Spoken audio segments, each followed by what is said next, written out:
Saya dari awal sudah konsisten ini adalah pengadilan dagelan dalam perspektif kami ya. Dua orang ini memang wajar bebas. Karena mereka nggak pernah ada di lokasi itu. Ya saya meyakini bahwa memang ini ada something wrong di situ. Kalau mereka ada di lokasi, nggak mungkin salah menyebut plat mobil secara konsisten di putusan ini. Orang FPI disebut menggunakan KJD.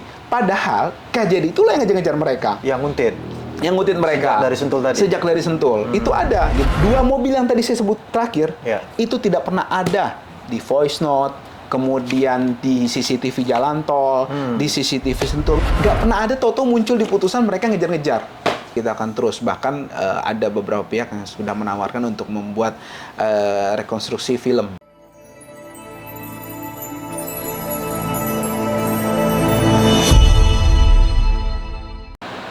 Bismillah, kita mulai ya. Assalamualaikum Bang Ajis. Assalamualaikum warahmatullahi wabarakatuh. Apa kabarnya Bang Ajis? Alhamdulillah baik. Sehat ya. Bang Ajis, pengacaranya Habib Rizik Syihab gitu ya.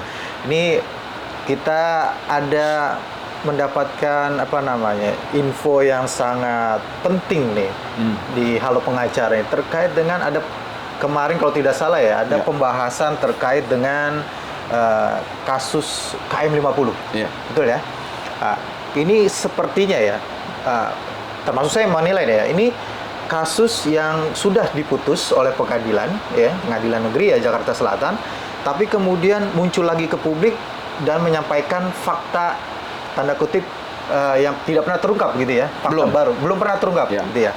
Nah ini kenapa kemudian pada masa pemerintahan sebelumnya ini kan tidak terlalu gencar kelihatannya gitu ya, tapi sekarang di pemerintahan yang baru ini sepertinya mulai menggeliat lagi nih upaya hukum yang dilakukan oleh pengacara dari KM50 Bang.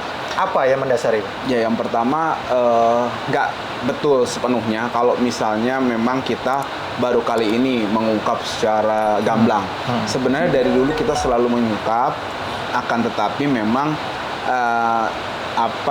saluran untuk pengungkapannya itu banyak pihak-pihak yang masih belum berani, takut, khawatir, kemudian menyimpan sesuatu hal yang memang menjadi pertimbangan mereka untuk kemudian mereka mengungkap apa yang memang kami tim sampaikan. Sebenarnya kami beberapa kali juga sudah menempuh upaya-upaya seperti ke ICC, kemudian juga kita ke beberapa diskusi HAM internasional baik di Indonesia maupun ada di Turki, kemudian ada di beberapa negara kita sudah sampaikan juga soal kasus ini. Bahkan buku putih yang memang jadi formil untuk pengungkapan itu dari versi sesungguhnya yang mendekati sesungguhnya dalam pandangan kami itu sudah kita sampaikan ke forum-forum yang tadi saya sampaikan juga. Apakah ini memang ada perintah khusus dari Habib Rizik Syihab kemudian untuk ayo kita ungkap lagi kasus ini gitu? Ya, sebenarnya kalau arahan dari beliau dan dari keluarga korban itu terus tetap konsisten. Akan tetapi memang tadi saya katakan saluran pengungkapannya itu kadang yang memang orang-orang tuh berpikir ulang untuk mau menyatakan secara gamblang. Dan mungkin setelah rezim berganti ini baru mulai mereka itu menggeliat kemudian meminta saya untuk kembali menyampaikan supaya tersampaikan kepada publik dan juga pihak-pihak terkait terutama penguasa agar hal ini dapat diungkap sesungguhnya dengan cara-cara yang memang benar. Bukan cara-cara yang manipulatif, bukan cara-cara yang memang cenderung untuk covering bahkan menutupi fakta sesungguhnya. Kita nggak mau seperti itu. Apakah dengan pemerintahan baru ini juga seolah-olah ada harapan baru buat keluarga gitu juga untuk menuntut yang bisa dikatakan keadilan ya buat korban itu ya? Ya, tentu saja. Jadi memang setiap momen baik itu di pemerintahan ataupun momen-momen lainnya yang memang berkaitan dengan kesempatan untuk pengungkapan kasus ini dengan baik lah gitu, kita selalu manfaatkan secara maksimal. Gitu. Bahkan seketika ketika Pak Prabowo jadi presiden tanggal 1 November 2024 yang lalu saya langsung mengirimkan surat kepada Pak Presiden melalui channel-channal yang memang dimungkinkan, juga termasuk Setnek dalam hal ini untuk permohonan pengusutan korban tragedi 7 Desember 2020 atas nama keluarga korban. Saya sampaikan dan juga beberapa kesempatan di media saya juga sudah sampaikan bahwa kita sudah layangkan kepada pemerintah. Artinya segala daya upaya kita maksimalkan seperti itu. Iya, kan ini kalau bicara putusan ya, ini kan sudah berkekuatan hukum tetap, sudah inkrah gitu ya, sudah sampai kasasi kalau tidak salah ya. Sudah PK belum nih? Belum. Belum ya? Tapi sudah berkekuatan hukum tetap ya kalau sudah kasasi ya? Ya. Yang jadi pertanyaan, ini kan dalam perkara ini ya, kalau Ya. kita simak di media begitu ya, Ya. itu kan ada 2 terdakwa pada saat itu gitu ya, Ya. dan sudah divonis begitu ya, ada vonis Bebas. gitu ya, Bebas. vonis bebas begitu Ya. ya. Nah jadi pertanyaan adalah, sini sudah diputus oleh pengadilan, apalagi yang mau diharapkan oleh pihak keluarga korban terkait dengan kasus ini? Ya, sebenarnya dari putusan pengadilan ini saya dari awal sudah konsisten ini adalah pengadilan dagelan dalam perspektif kami ya. Iya. Yang dimana terdakwanya ada Fikri Ramadan dan Yusmin Ohorela Iya. di sini. Nah, tapi waktu itu kadarullah ada sidang Habib Bahar. Nah, ini ada putusannya juga nih. Yang Iya. Habib Bahar dituduh mengatakan hoax. Iya. Padahal berita yang tidak sepenuhnya benar. Ada yang benar berarti kan Iya. gitu. Putusan ini ada. Nah, dari sidang inilah saya terlibat di dalamnya. Saya mau nggak mau akhirnya membongkar lah ini putusan nomor 867 dan satu lagi putusan saya lupa nomornya, yang terdakwanya 2 orang itu polisi. Nah, kemudian dari situ saya mendapati beberapa fakta yang cukup mencengangkan. Banyak sebenarnya, bukan beberapa, banyak. Dari kondisi jenazah, tapi untuk menggugurkan ini putusan untuk menggugurkan semua persidangan ini, saya ada satu fakta yang saya bisa sampaikan, dan ini membuat yang mendengarkan, yang menyimak, ya, yang menerima bukti-bukti dari kami yang saya sudah susun ini akan menyatakan tentu saja bahwa 2 orang ini memang wajar bebas, karena mereka nggak pernah ada di lokasi itu. Tidak pernah ada di lokasi itu. Saya menduga seperti itu. Apa yang mendasari Bang Aziz dan tim bahwa menduga orang yang sudah diproses hukum ini, 2 orang ini, terdakwa ini yang kemudian tadi diputus bebas, itu bukanlah orang yang berada atau bukan orang yang sebenarnya begitu? Ya. Apa yang mendasarinya? Ada beberapa poin saya mau disampaikan. Di sini ada 10 poin. Ya. Saya hanya membahas soal kendaraan. Oke, satu kendaraan ya. Kendaraan saja yang saya bahas. Yang saya yakin nggak usah bahas yang panjang lebar kondisi jenazah. Kondisi jenazah itu saya sedikit sampaikan tidak sesuai antara yang diakui oleh mereka yang di sidang kemarin itu sama fakta-fakta kondisi jenazah akibat kejadian tersebut yang sesungguhnya kemudian diotopsi.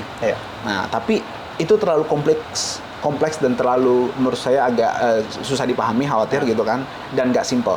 Saya pakai yang kendaraan aja, gitu. Yang kendaraan aja saya mau sampaikan. Jadi gini,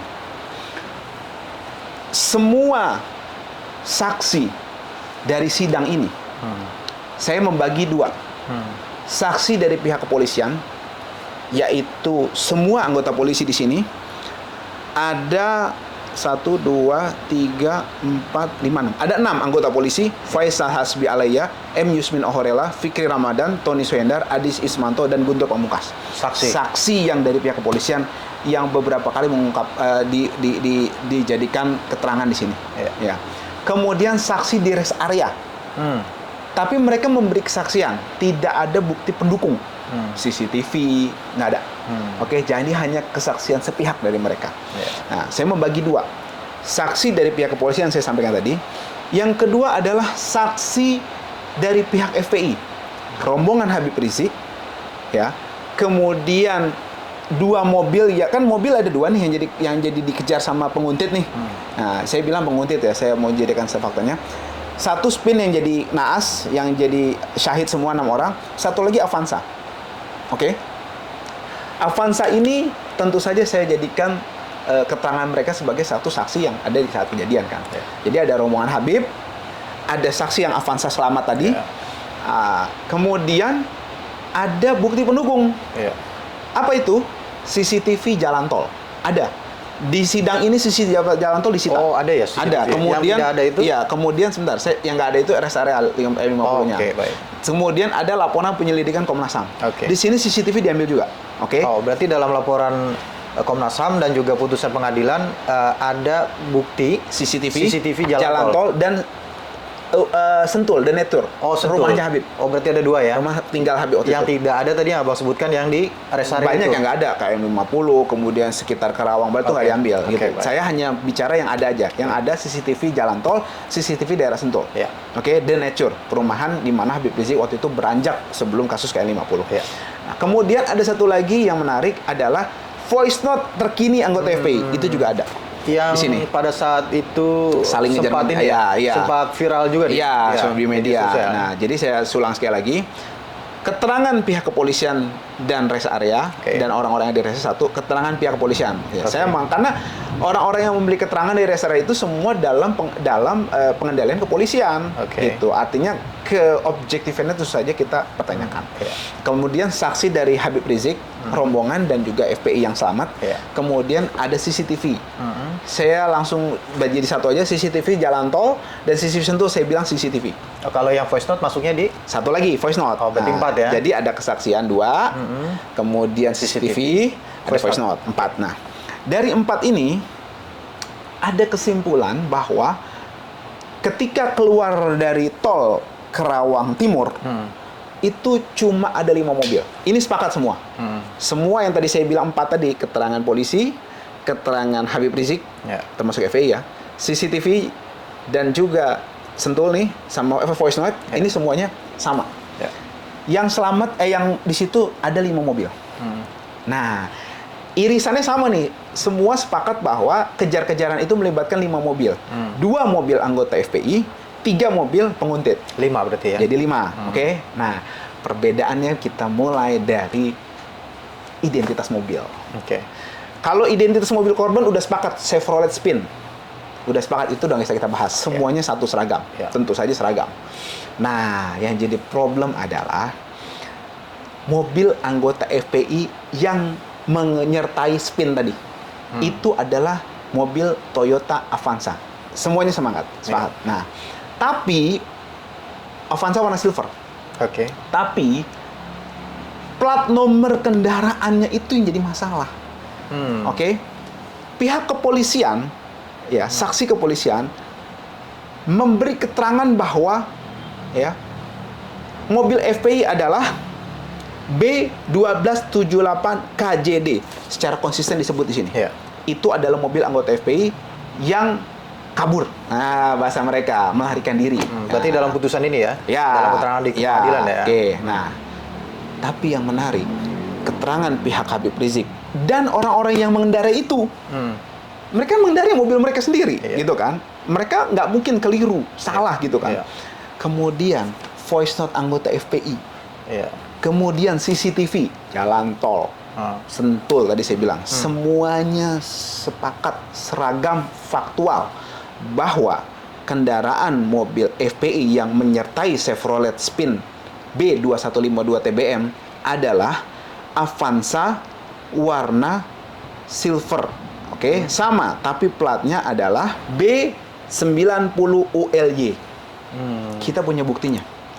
Bahwa mobil itu adalah yang dikendarai oleh anggota FPI. Sepakat itu. Tapi warna sama itu sama, warnanya silver. Avanza. Silver B90ULY. Yang membedakan berarti itunya, platnya ya? Iya, yang voice note, CCTV, itu ngelihat semua bahwa Spin ini sama ini dikejar nih. B90ULY. Nah, alangkah sangat lucunya polisi yang katanya ada di lokasi dan melakukan tindakan itu, masa lupa plat mobilnya itu yang dikejar?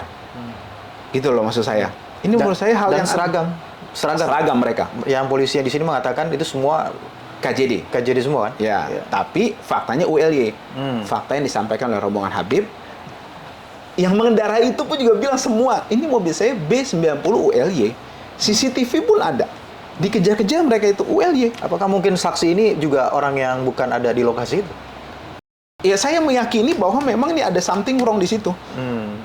Kalau mereka ada di lokasi, nggak mungkin salah menyebut plat mobil secara konsisten di putusan ini. 6 orang ya salah ya berarti ya? Plus orang di rest area.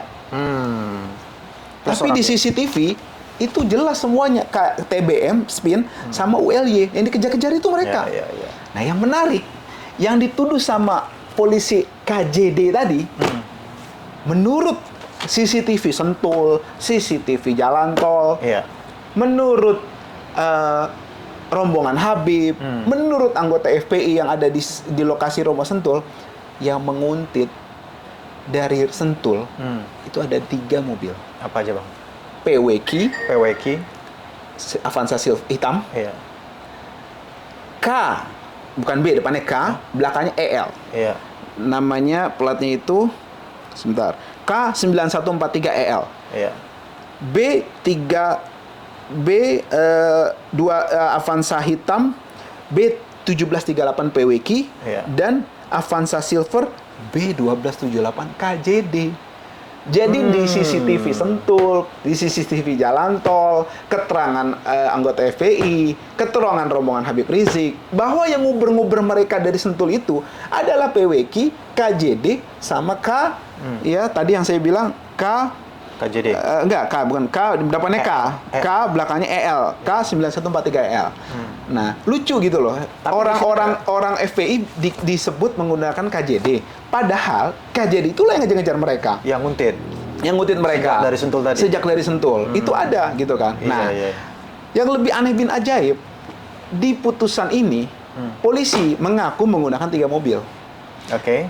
Satu Avanza hitam K, ya, 9143EL. Oke, yang tadi ada ya. Ya, kemudian Xenia Silver B1519 UTI, Avanza hitam B1392 TWK. Oke. 2 mobil yang tadi saya sebut terakhir, itu tidak pernah ada di voice note, kemudian di CCTV jalan tol, di CCTV Sentul nggak pernah ada. Kalau K itu bener ada. Berarti 1 dari 3 itu yang memang benar, gitu ya? Yang memang benar mereka ngejar. Dan 2 ini nggak pernah ada, toto muncul di putusan mereka ngejar-ngejar.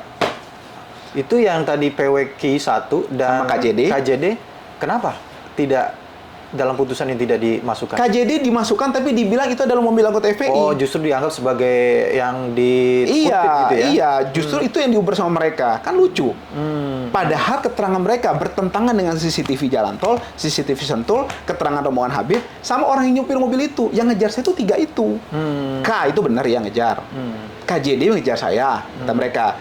PWK ngejar mereka. Yang lebih aneh bin ajaib, K itu kan diakui mobil polisi. Oke lah, kita udah singkirkan itu. KJD mobil FPI. Nah, yang lucu, PWK itu ada di barang bukti ini ada. Di sini ada. Bahkan Komnas HAM meminta rekomendasi, salah satunya adalah menyelidiki mobil PWK itu. Mobil PWK itu ada, Mas, di putusan ini. Pemirsa sekalian, ada di putusan ini. Kemudian disita jadi barang bukti, ada di Polda Metro Jaya. Pertanyaan saya, kok bisa-bisanya jaksa, hakim tidak itu pakai? nggak menggali bagaimana Anda mengambil mobil PWK itu. Siapa yang bawa mobil itu? Apakah hantu? Apakah jin? Apakah genderuwo yang bawa mobil itu di situ? Kemudian mobil itu bagaimana cara polisi ngambilnya? Apakah diam aja mobil di situ terus ini saya bawa nih, ditinggalin sama siapa? Nggak pernah digali. Tahu-tahu itu mobil ada di Polda Metro Jaya, disita sebagai barang bukti. Tidak pernah diungkap dalam persidangan begitu. Nggak pernah. Justru Komnas HAM dalam laporannya di halaman ini, di Komnas HAM di halaman 39 sampai 44 itu meminta ya untuk ini ditelusuri yang PWK tadi, yang tahu-tahu jadi barang bukti itu. Karena nggak pernah diketahui itu mobil siapa yang bawa, bagaimana ada di tempat kejadian, siapa yang bawa ke Polda Metro Jaya, bagaimana itu ditemukan tuh mobil, tahu-tahu ada aja itu mobil. Polisi di situ mengakui bahwa itu orang tidak dikenal. Lah orangnya mana? Apakah lari? Kok nggak dikejar? Ini kan sesuatu yang ganjil menurut saya. Belum lagi kalau kita bicara KJD, coba dicek KJD-nya. Katanya mobil FPI, coba cari. Orang mobil yang nguntit kok itu. Mobil FPI tadi B90 ULY. Yang selamat ya, ULY. Itu ya yang menjadi keanehan, salah satu keanehan dari beberapa keanehan yang tim saya rasa dari kendaraan itu sudah menggugurkan semua. Bagaimana bisa mereka kejar-kejaran? Ada 5 mobil, sepakat semuanya. Tahu-tahu penyebutan identitasnya, keterangan polisi bertentangan dengan keterangan saksi lainnya, dengan Habib, rombongan Habib maksud saya, keterangan yang anggota FPI yang selamat itu, sama CCTV. Kalau keterangan oke lah kita bisa ini, tapi CCTV loh, ada CCTV jalan tol, ada CCTV Sentul, semuanya jelas. Kejar-kejaran itu, ada KJD, ada PWK. Lah kok tahu-tahu nggak ada tuh 2 mobil. Bahkan yang lebih aneh, si KJD dituduh sebagai mobil FPI. Ini menurut saya hal yang benar-benar Allah punya makar ya. Mereka mau merekayasa sedemikian rupa, tapi mereka jebol di awal ini. Di identitas kendaraan. Berarti Abang ingin mengatakan bahwa tadi sekali lagi mengatakan bahwa orang-orang yang ada di dalam persidangan itu adalah bukan orang-orang yang sesungguhnya begitu. Mereka tidak pernah di lokasi, dugaan saya. Itu dugaan dari dugaan kuat saya. Kenapa? Mereka salah menyebutkan identitasnya. Secara konsisten mereka salah. Gitu, dan juga bertentangan dengan bukti CCTV. Itu. Sekarang kan sudah ada ini nih, sudah ada Abang mendapatkan fakta-fakta yang tidak terungkap itu tadi ya, satu Belum dari terungkap. sekian banyak begitu ya. Iya. Mau diapakan, Bang? Ya, saya mau sampaikan ke publik bahwa kita challenge untuk ini diusut ulang. Karena ini ada dugaan rekayasa yang melibatkan institusi negara, dugaan kami kuat seperti itu. Kemudian ada upaya penghilangan paksa dari orang-orang anggota FPI itu, kan dibawa mereka kan. Nah, kemudian ada secara sistematis beberapa orang di situ. Nah, saya rasa masuk ke kategori pelanggaran HAM berat yang harus diusut, dan Komnas HAM saya jujur, dan harus lewat Komnas HAM. Kemudian dibawa ke Kejaksaan Agung. Nah, saya jujur, saya akui fakta ya dari laporan penyelidikan Komnas HAM ini semua buktinya akurat. Tapi penyampaian narasi setelah itu dari Komnas HAM itu yang saya sesalkan. Banyak yang memang tidak, mereka tahu kebenaran ini Komnas HAM waktu itu, tapi tidak disampaikan dengan baik. Mereka punya keilmuan yang saya yakin lebih dibanding saya, gitu kan. Karena mereka punya kemampuan, mereka expert semua di situ kan, dari sisi logika, dari sisi hukum, dan juga dari sisi human rights lah gitu kan. Tapi mereka mengabaikan ya fakta-fakta itu untuk diungkap secara sesungguhnya, malah mereka mengikuti alur dugaan skenario dari pihak-pihak di luar mereka atau pihak ketiga lain, sehingga hasil dari fakta yang sebenarnya bagus itu menjadi sesuatu yang hambar. Apa mengatakan tadi, apakah ini juga yang termasuk takut? Tadi kan mengatakan ada beberapa pihak takut gitu ya untuk melakukan membongkar ini begitu katakan. Ya, takut itu harus mereka buktikan. Mereka katakan iya saya diancam atau apa gitu. Tapi yang saya lihat faktanya adalah mereka sampaikan fakta, sampaikan narasi, sampaikan kesimpulan, sampaikan suatu hasil dari fakta yang bagus itu tidak sesuai. Gitu. Baik, Bang. Selain itu, ini kan apakah akan ada upaya-upaya nih yang dilakukan oleh, tadi katakanlah akan tujuannya, muaranya adalah supaya ini bisa diadili di pengadilan HAM gitu, sebagai pelanggaran HAM berat begitu. Tapi sebelum menuju ke situ, ada nggak upaya-upaya yang mungkin akan dilakukan oleh tim gitu ya? Ya, terus kita akan suarakan ini kepada pihak-pihak eksekutif, legislatif, kepada publik, ya, kemudian kepada pihak internasional. Kita akan terus, bahkan ada beberapa pihak yang sudah menawarkan untuk membuat rekonstruksi film, seperti itu, yang model seperti Vina gitu ya, kurang lebih seperti itu. Gitu ya, jadi mereka menawarkan supaya ini lebih bisa konsisten untuk disuarakan dan menjadi sesuatu fakta yang memang kita punya dasar. Seperti apa film yang seperti apa? Apakah mendekati fakta yang sesuai dengan persidangan, atau memang fakta yang sesuai dengan yang kita miliki? Sesungguhnya fakta yang memang didasarkan, karena gini, fakta itu cuma satu, Mas. Fakta itu tidak ada dua. Fakta itu cuma satu dan tidak akan bisa dibantah.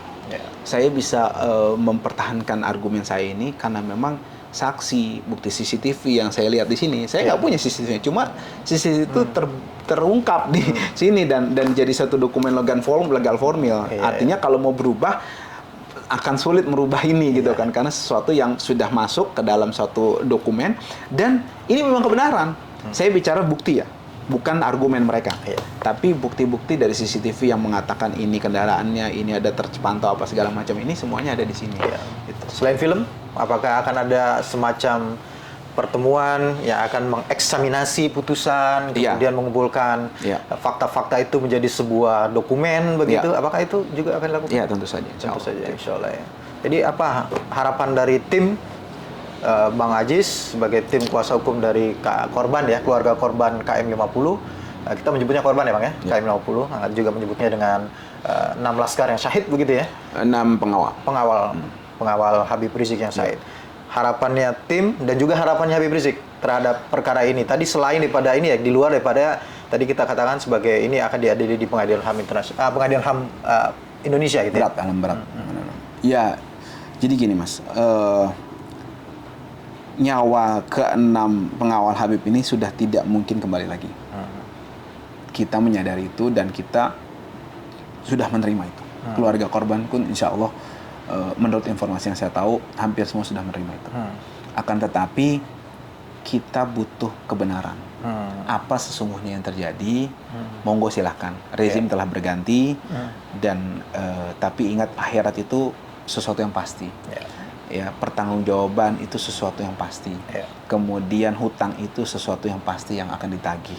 Nah, maksud saya sebelum semuanya terlambat, saya mohon, saya minta ya kepada pihak-pihak terkait, baik yang berkaitan dengan peristiwa ini ataupun penguasa yang memiliki kekuasaan untuk melakukan tindakan-tindakan proses ini. Itu saya minta dengan hormat untuk mengungkap ini sesungguhnya. Ya, kita tidak bisa mengembalikan nyawa-nyawa mereka. Takdir sudah tertulis, pena takdir telah diangkat dan sudah terjadi. Gitu. Jadi kita tidak bisa mengembalikan, berputar lagi ke sana ke masa lalu, nggak bisa. Mengembalikan nyawa mereka nggak bisa. Tapi kebenaran ini bisa kita ungkapkan. Nah, maksud saya sebelum semuanya terlambat, kita minta ini untuk dibuka apa adanya. Jangan ada rekayasa, jangan ada tutup-tutupi, jangan ada covering, jangan ada tindakan-tindakan yang memang tidak sesuai dengan fakta. Itu aja yang kita minta. Nah, kemudian dari situ barulah kita pikirkan langkah selanjutnya. Karena bagaimana kita bisa mau untuk menyelesaikan suatu masalah kalau tidak ada keterbukaan di situ. Seperti itu. Itu sih. Baik, Bang Aziz. Makasih, semoga apa yang diupayakan ya mendapatkan kemudahan gitu ya. Dan kelancaran dari Allah Subhanahu wa taala. Ya, makasih sahabat Halo Pengacara yang sudah menyaksikan video ini sampai dengan selesai. Jangan lupa dukung terus Halo Pengacara dan subscribe YouTube channel Halo Pengacara dan nyalakan loncengnya supaya terus mendapatkan notifikasi video-video terbaru dari Halo Pengacara. Terima kasih, Pak Aziz. Makasih sekali lagi. Assalamualaikum warahmatullahi wabarakatuh.